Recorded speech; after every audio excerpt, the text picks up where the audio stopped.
Желаю вам здоровья, благополучия и всего самого наилучшего. Президент Российской Федерации Владимир Путин и вот его подпись.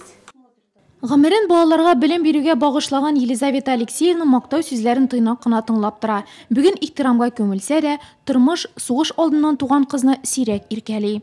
Мама хороший человек, она... Әни бер дигән кеше, гел безне кайгыртып яшәде. Без бернигә дә мохтаҗ булмасын өчен эшләде, безне укытты. Озак яшәсен, тормышка шатлансын. Булай да бит сугыш вакытында күпне күргәннәр. Имин һәм сәламәт булсын.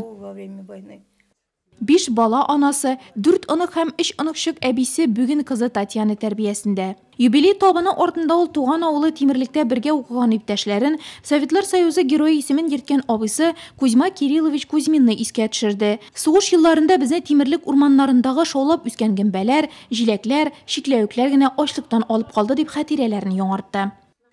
Здоровья пожелать. Барсына да исәнлек саулык телим. Кеше шуңа канәгать була да инде. Этим человек.